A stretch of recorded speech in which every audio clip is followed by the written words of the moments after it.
Jerman menjadi negara yang sangat ditakuti ketika Perang Dunia Kedua berlangsung. Bagaimana tidak, ketika itu Jerman dikomandoi oleh Adolf Hitler yang fenomenal. Mendengar namanya saja, seketika otak akan otomatis berpikir tentang kekejaman, bengis, tangan besi, otoriter, dan hal-hal menakutkan lainnya. Sebagai ketua partai Nazi Jerman, ia memimpin negaranya dalam menyulut terjadinya Perang Dunia II. Tidak hanya itu, karena ulahnya jugalah setidaknya sekitar 6 juta orang Yahudi harus meregang nyawa. Namun pada akhirnya, Jerman yang dipimpin oleh Adolf Hitler ini harus mengakui kekalahan mereka di medan perang. Lantas, mengapa ia bisa kalah?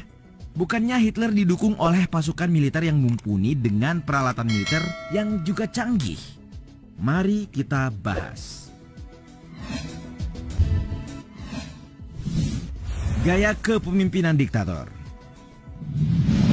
Kehebatan Nazi Jerman tidak dapat dimungkiri berasal dari figur pemimpinnya Adolf Hitler yang diktator dan ambisius.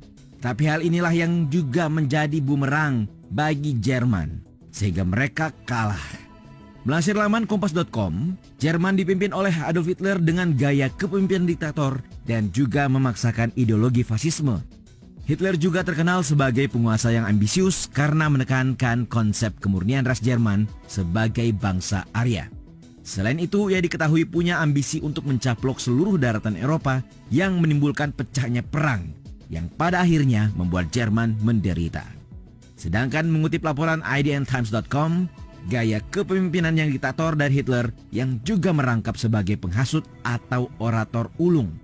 Marcel Susanto menulis artikel yang berjudul "Mengapa Jerman Kalah di Perang Dunia II" pada tahun 2018 mengungkapkan bahwa Hitler suka mengadu domba bawahannya. Pemimpin seperti dia hanya memikirkan cara agar tetap bisa duduk di singgasana kekuasaannya dan mempertahankan status quo dengan meminimalisasi ancaman dari para anak buahnya. Ia percaya bahwa manusia punya sikap yang serakah, sehingga ia diketahui memberikan tugas yang tumpang tindih untuk bawahannya. Apabila kehendaknya ditentang, pemimpin yang punya gaya kumis khas ini tidak segan menghukum penentangnya itu. Bahkan Hitler selalu ikut campur pada persoalan strategi perang yang telah disusun baik-baik oleh para jenderal. Ia juga memanipulasi para anggotanya agar mereka saling membenci, bersaing, dan juga saling menjatuhkan. Tragedi Dunkirk. Walaupun ambisi Hitler untuk menguasai Eropa demi kemajuan Nazi Jerman, tetapi sikapnya yang terlalu memaksakan keadaan membuat Jerman terjerumus. Seperti pada saat pasukan Jerman mengepung pasukan Inggris, Prancis, dan Belgia yang disebut-sebut sebagai blunder pertama Hitler pada saat perang. Melansir laman Kompas.com, sejak Hitler menggagas rencana mengklaim Eropa Barat pada 10 Mei 1940, laju pasukan Jerman tidak dapat lagi terhalangi oleh sekutu, terutama Prancis dan juga Inggris. Sekutu termakan strategi yang mengesankan dari Jerman. Pasukan yang dikomandoi oleh Jenderal Heinz Guderian ini berhasil menipu gabungan tentara Prancis-Inggris yang terpecah. Kumpul Jerman yang memusatkan kekuatan besarnya dengan menyerbu pasukan Belanda dan Belgia termakan oleh Prancis dan Inggris. Sebab sayap bagian kiri di pegunungan Ardennes, tank-tank dan pasukan bermotor Nazi Jerman terus menerobos hingga mampu membelah kekuatan Prancis dan Inggris di Dunkirk. Sang jenderal serta ribuan tentaranya sedikit lagi menang, namun seluruhnya berubah total. Keberuntungan masih berpihak pada Prancis dan Inggris karena instruksi Hitler. Sulit dipahami dan ditawar oleh Guderian, diktator Hitler memerintahkan untuk tidak melanjutkan serangan atau melarang pasukan untuk maju. Sang jenderal pun patuh. Ratusan ribu tentara Prancis dan Inggris selamat dan Dunkirk gagal dijadikan ladang pembantaian karena instruksi dari Hitler sendiri. Padahal para sejarawan mengatakan bahwa bila pada saat itu militer Jerman menyerang pasukan musuh di Dunkirk, 50% kemenangan di pihak mereka.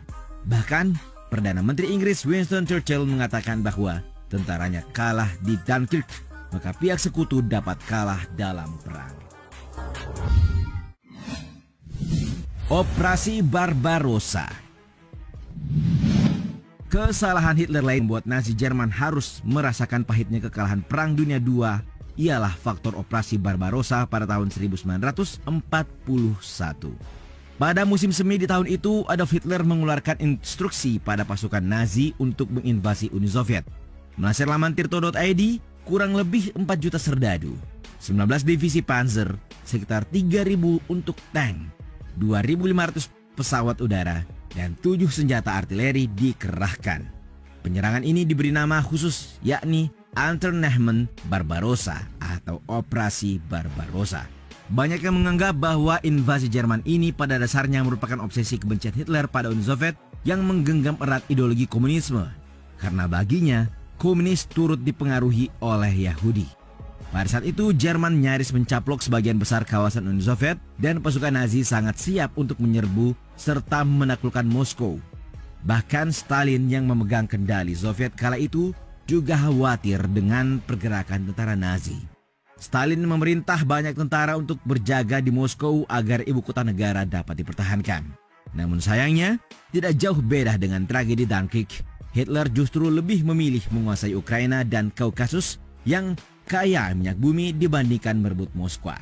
Hal tersebut membuat Jenderal Franz Halder dan Gerd von Rundstedt protes pada kebijakan atasannya. Pandangan mereka lebih logis karena apabila Uni Soviet dapat ditaklukkan, maka Ukraina dan Kaukasus bakal lebih mudah diduduki. Peluang ini tidak dibuang saja oleh tentara Uni Soviet. Pasukannya berhasil memukul mundur militer Jerman yang tidak fokus menyerang Moskow. Terlalu bernafsu menguasai Eropa. Dasar paling kuat bila menganalisis kekalahan Jerman di medan perang tentu saja karena ego dari Hitler yang terlalu berhasrat untuk menguasai Eropa. Mengutip laporan grid.id, tidak banyak yang tahu bahwa diktator paling kejam ini menggunakan intuisi saja untuk mengambil keputusan perang. Hal tersebut terungkap pada saat Albert Speer dimintai keterangannya di peradilan perang karena sebagian besar perwira militer Jerman diadili, terutama yang terlibat Holocaust. Albert menjelaskan bahwa Nazi Jerman di bawah pimpinan Hitler terlalu mengobarkan api peperangan.